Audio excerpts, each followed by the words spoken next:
जीवन में कुछ पाना हो तो सबसे आसान तरीका है अपने सपने के अनुरूप लक्ष्य निर्धारित करना और उस पर पूरी दृढ़ता से डटे रहना।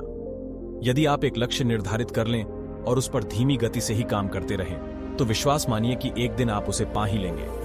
अक्सर होता यह है कि लोग लक्ष्य निर्धारित कर लेते हैं पर कुछ समय बाद ही उसे बदलकर दूसरे रास्ते पर चल पड़ते हैं। इस तरह हर समय लक्ष्य बदलने से भटकाव के सिवाय कुछ नहीं मिलता। एक लक्ष्य निर्धारित करना और उसे प्राप्त करने के लिए जी जान लगा देना कितना महत्व रखता है, इसे एक कहानी की सहायता से जानते हैं।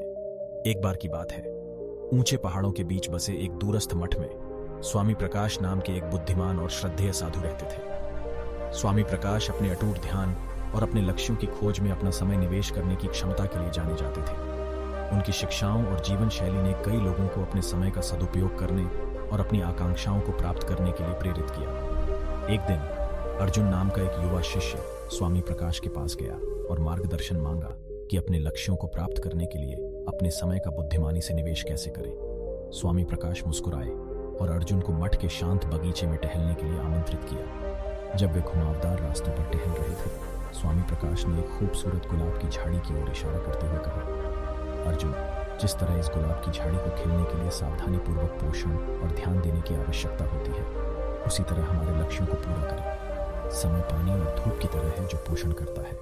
संयंत्र हमारे समय को प्रभावी ढंग से निवेश करने के लिए हमें पहले अपने लक्ष्यों की स्पष्ट दृष्टि होनी चाहिए।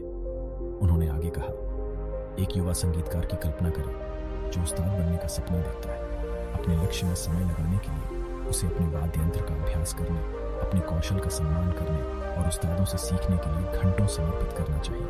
केंद्रित अभ्यास में बिताया गया प्रत्येक घंटा उसे और करीब लाता है। उसके सपने को केंद्रित प्रयास के महत्व को समझते हुए अर्जुन ने सिर हिलाया।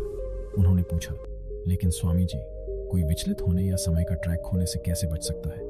स्वामी प्रकाश रुके और उत्तर दिया, अर्जुन, जिस तरह एक नदी समुद्र की ओर तेजी से बहती है, उसी तरह हमें दिनचर्या स्थापित करनी चाहिए और अपने कार्यों को प्राथमिकता देनी चाहिए। यह आवश्यक है कि हम अपने लक्ष्यों के अनुरूप कार्यों की पहचान करें और उनके लिए समर्पित समय अवश्य निकालें। यह अनुशासन होगा, विकर्षणों से बचाव करें और ट्रैक पर बने रहने में हमारी मदद करें। उन्होंने आगे बताया, एक लेखक के उदाहरण पर विचार करें जो एक पुस्तक प्रकाशित करना चाहता है।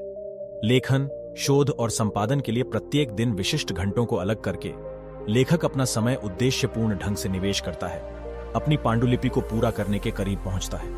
अर्जुन ने स्वामी प्रकाश के ज्ञान को आत्मसात करते हुए ध्यान से सुना।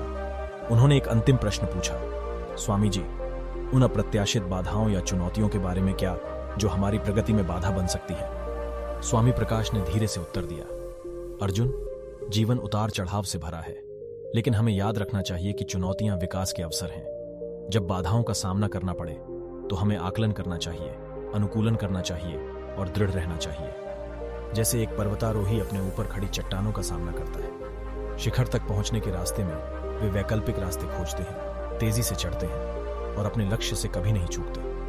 उन्होंने निष्कर्ष निकाला, अपने लक्ष्यों में समय लगाने के लिए हमें धैर्य, लचीलापन और अपनी क्षमताओं में अटूट विश्वास पैदा करना चाहिए।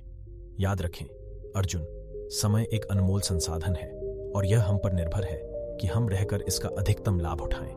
केंद्रित, अनुशासित और दृढ़। अर्जुन ने स्वामी प्रकाश को उनकी गहन अंतर्दृष्टि के लिए धन्यवाद दिया और इन शिक्षाओं को अपने जीवन में लागू करने का संकल्प लिया। एक शिष्य के रूप में अपनी यात्रा जारी रखते हुए अर्जुन ने सीखा कि अपने लक्ष्यों का पीछा करने के लिए बुद्धिमानी से समय का निवेश करने के लिए न केवल स्पष्टता और ध्यान केंद्रित करने की आवश्यकता है, बल्कि बाधाओं को दूर करने और प्रतिबद्ध रहने की ताकत भी है। और इसलिए स्वामी प्रकाश के ज्ञान से प्रेरित होकर अर्जुन एक ऐसे रास्ते पर चल पड़े जहां उन्होंने अपना समय उद्देश्यपूर्ण ढंग से निवेश करना सीखा, अपने प्रयासों को अपने लक्ष्यों की ओर मोड़ा और अंततः सफलता और पूर्ति प्राप्त की।